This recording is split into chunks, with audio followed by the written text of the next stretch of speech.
Bonsoir à tous. Alors je suis Maxime, je suis chef de cuisine chez Mère à Lille. J'ai 29 ans et je vais vous expliquer pourquoi ce soir. Pour moi, quand on vous sert une assiette au restaurant, c'est un peu la vision du monde du cuisinier. Ma vision du monde, à moi, elle est dans le produit. Et ce soir, je vais vous expliquer par 3 secrets. Je vais vous donner 3 secrets du chef, pour composer une assiette qui a une âme. Parce que mon but en tant que cuisinier, c'est qu'au restaurant, je puisse vous transmettre ma passion, vous transmettre ce que je ressens quand je cuisine. Et tout ça, ça se passe dans l'assiette. Mon premier secret, c'est de travailler des produits imparfaits. Alors, ça semble un peu bizarre, mais je vais vous expliquer ça. Vous voyez ça, c'est une botte de carottes, une belle botte de carottes, avec les fanes bien vertes, les carottes bien droites, faciles, jolies. On pourrait très vite choisir ce genre de produit dans nos supermarchés. Et cette botte de carottes symbolise pour moi ce qui n'est pas un bon produit, parce qu'elle est parfaite. Et que pour moi, un produit, une carotte parfaite, c'est une carotte qui a du goût. Et une carotte qui a du goût, eh ben, généralement, elle ressemble à ça. Voilà mon produit imparfait. Et mon produit imparfait, j'ai découvert après quelques mois en tant que chef chez Mère, quelques mois de boulot intense, puisque prendre un poste comme celui-là, c'est beaucoup de travail. La recherche, c'est constituer une brigade, c'est passer beaucoup de temps au boulot. Et j'avais besoin de prendre l'air. Et pour prendre l'air, je suis allé voir un couple de maraîchers à Marc-en-Barœul pour approfondir le produit, approfondir le sujet produit. J'avais envie de comprendre comment pousser une carotte, comment pousser une pomme de terre. J'avais ma petite idée, mais j'avais envie d'aller rencontrer des gens qui pourraient par la suite m'aider à m'approvisionner et m'aider à comprendre tout ça. Donc à Marc-en-Barœul, j'ai rencontré un couple de maraîchers et tout de suite, ils m'ont expliqué comme quoi il y avait un tournant dans leur vie, parce que même s'ils sont jeunes, ils ont compris que le maraîcher, l'agriculteur, a une vie plus courte que les autres, non pas parce que son métier est plus pénible, mais parce que sur un champ, en agriculture conventionnelle, l'agriculture conventionnelle, l'agriculture parfaite, eh bien, il faut épandre beaucoup d'insecticides, beaucoup de pesticides, beaucoup d'engrais pour que cela se pousse très vite et que ça fasse du rendement. Donc eux n'avaient pas envie de ça, ils avaient envie d'autre chose. Et ils m'ont démontré que le fait de travailler de la qualité, travailler moins de rendement, pas travailler avec les mêmes clients, c'est-à-dire faire moins de volume, travailler en direct, eh bien ça pouvait fonctionner. Ça pouvait fonctionner et du coup, faire moins, faire meilleure qualité et travailler en direct avec son consommateur, puisqu'ils avaient ouvert un petit magasin à la ferme, eh bien cela leur a permis de gagner mieux leur vie, d'avoir un confort de vie meilleur. Et l'année dernière, ils sont partis en vacances. La preuve de leur succès. Ensuite, pour aller encore plus loin, je vous présente Driss. Lui, Driss, il est dans les Flandres, côté Belgique. Et il travaille en biodynamie. La biodynamie, c'est cultiver un grand jardin où tout se mélange, un peu comme à la maison. Il y a des mauvaises herbes et il y a le fruit de la récolte. Alors là, par exemple, il est au milieu de son champ, on ne distingue pas bien, mais il y a des carottes, des navets, des betteraves, de la moutarde, des pousses de partout. Il y a même des mauvaises herbes. Et ces mauvaises herbes-là, nous, cuisiniers, on les utilise et on les mange maintenant. Donc, il m'a fait comprendre, Driss, que la culture conventionnelle pouvait être facilement contrée par une culture moins conventionnelle, plus goûteuse, plus qualitative, plus soucieuse de l'environnement. Et pour moi, ça a été un grand pas en avant, de comprendre que la culture conventionnelle, qui nous donnait des choses un peu stéréotypées, eh bien, n'était pas révélatrice du goût, ni révélatrice de créativité. Puisque quand on travaille un produit comme celui-là, il faut être un peu plus créatif pour que ce soit joli dans l'assiette. Donc voilà ces champs, Driss. Voilà pour vous expliquer vraiment qu'on cultive tout en même temps. Et puis, j'ai poussé un peu plus loin, parce que les légumes, c'est bien, mais je suis aussi rencontré des éleveurs, et notamment la famille De Kitt, un père et ses 2 fils qui élèvent des pigeons. Alors le pigeon, chez eux, ils l'élèvent en volière, puisqu'ils ne sont pas dans l'élevage conventionnel. Ils ont décidé de ne pas les mettre en cage, pas élever en batterie. Et pourquoi ne pas élever en batterie? Pour limiter les maladies, pour faire une meilleure qualité parce que on élève de façon naturelle.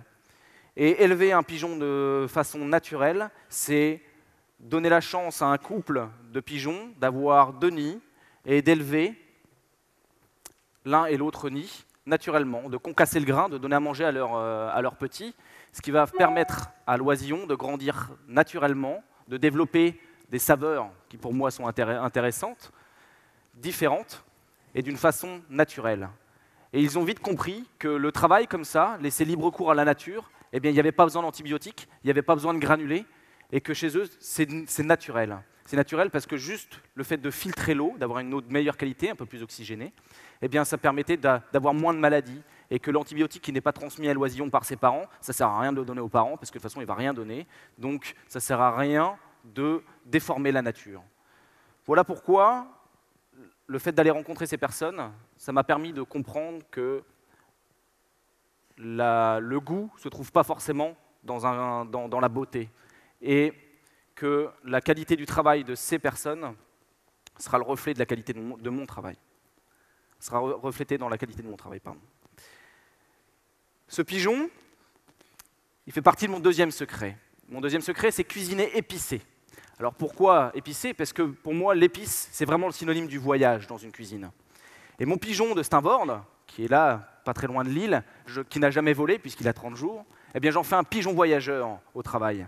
Et je fais une assiette épicée, colorée, qui a du goût et qui a le goût de mes voyages. Puisque j'ai commencé à voyager après les études et je suis parti en Angleterre. En Angleterre, pourquoi? Parce que j'avais le souvenir, comme on disait tout le temps, en Angleterre, on y mange mal. Le film de De Funès où on avait le plat typique de l'Angleterre avec ce flan vert, ça c'est la gastronomie anglaise. Eh bien, moi j'avais envie de comprendre et savoir pourquoi en Angleterre on mangeait mal. J'ai vite pris une claque parce qu'en Angleterre on mange très bien. On mange très bien parce que là-bas, quand on n'a pas la chance d'avoir la grand-mère qui nous a invités le dimanche midi à avoir un bon petit plat, qui nous a transmis son petit secret, qui l'a transmis à nos mamans, qui nous ont cuisiné des bons plats à la maison, quand on n'a pas cette culture, chose qui existe en Angleterre, eh bien on se la crée et on s'inspire. Donc on voyage. On part en France, on part aux États-Unis, en Asie, on se nourrit de la culture qui nous entoure pour arriver chez nous et révéler cette culture et se créer une propre identité. Cette création de propre identité, je l'ai approfondie en Australie, parce que là-bas c'est encore pire. Quand on sait que les premiers colons australiens étaient des forçats et des prisonniers anglais. Imaginez-vous la qualité de la gastronomie anglaise déportée en Australie. Ça ne pouvait rien faire de bon. Eh bien si. Si, pourquoi? Parce qu'il y a une vraie influence de ce qui les entoure, l'Asie notamment. Et là-bas, j'ai découvert la culture asiatique et surtout la cuisine thaïlandaise. Riche en goût, riche en épices et riche en fraîcheur. Et tout ça pour dire que là-bas, j'ai travaillé pendant 7 mois en Australie et j'ai découvert qu'il était possible, à notre époque, de se créer une identité et de se créer une culture gastronomique. Après ce passage bref en Australie, je suis parti en Asie du Sud-Est. Et là-bas, pendant 3 mois, j'ai voyagé, j'ai découvert des choses.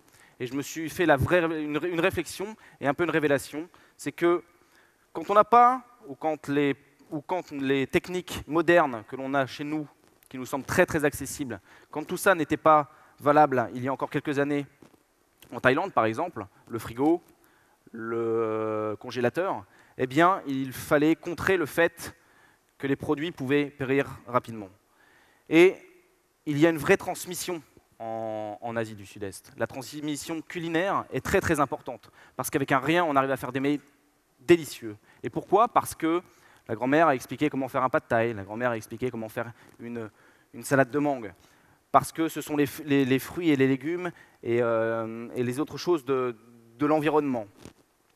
Une mangue, ça se cuisine tombée de l'arbre, ou quand on va la charger qu'elle est trop verte, eh bien, il faut l'assaisonner. Et tout ça, ce sont des secrets. Et ces secrets-là ont été transmis de génération en génération et ont permis de créer une vraie identité que j'essaye parfois de ramener moi en France. Et la transmission, c'est un peu mon troisième secret. Mon troisième secret qui est de poser le plat sur la table. Alors moi, au restaurant, c'est clair, je ne vais pas vous poser les plats sur la table.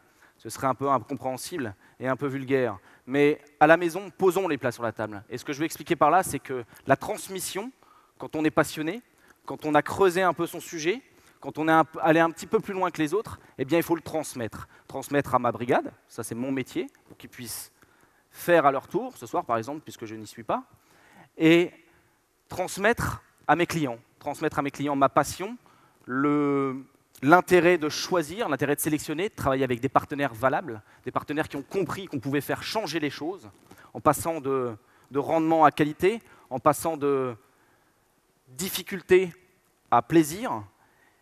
C'est aussi ma façon de transmettre le fait qu'il faut s'ouvrir à un monde qui est riche de bonnes choses pour moi, riche d'épices, riche de rencontres.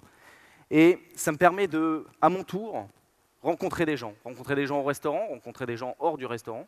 Et notamment, ça me permet d'aller encore plus loin dans la démarche et plus loin dans l'explication. Là, je travaille actuellement sur un projet de social business avec une grande société sur la création de soupe. La création de soupe qui va être produite par des chômeurs longue durée avec des écarts de triage. L'écart de triage, c'est ça. Ça, c'est bien l'écart de triage comparé à ça. Puisqu'on veut que du calibré dans notre grande distribution, eh bien nous, on va servir des produits qui sont très très bons, mais qui sont moins jolis, pour en faire des soupes excellentes que l'on va essayer de vendre pour faire vivre ce social business. C'est aussi une rencontre avec l'association Cœur et Artères, par exemple, pour essayer d'élaborer des bento. Le bento qui serait une solution repas pour ceux qui ont envie de manger au travail ou sur leur lieu de travail, un produit qu'ils ont cuisiné à la maison. Sauf que c'est toujours difficile de mettre un Tupperware dans son sac à main, sous risque qu'il s'ouvre et qu'il contamine tout le sac. Donc le projet, c'est d'essayer de trouver des solutions à nos problèmes pour mieux se nourrir au travail, en le faisant soi-même, en sélectionnant ses produits et en sachant ce qu'on va manger. Se faire plaisir, bien manger et le faire soi-même. Et tout ça, c'est en relation avec l'association Cœur et Artères. Et normalement, ce projet-là, on devrait le proposer à Milan sur l'exposition universelle, parce que le fait d'avancer aussi, de creuser les choses, ça nous ouvre des portes. Et là, cette année, on part sur l'exposition universelle sur le pavillon lillois pour proposer un concept de restauration un petit peu différent, puisque le thème de l'exposition universelle cette année, c'est nourrir la planète demain. Et donc on va proposer nos soupes, on va proposer nos bento, on va proposer le fruit d'une agriculture raisonnée, le fruit d'un élevage raisonné, et tout ce qui pour moi se révèle être une vraie passion et un vrai pas en avant pour mon travail et pour ma cuisine. Voilà, merci.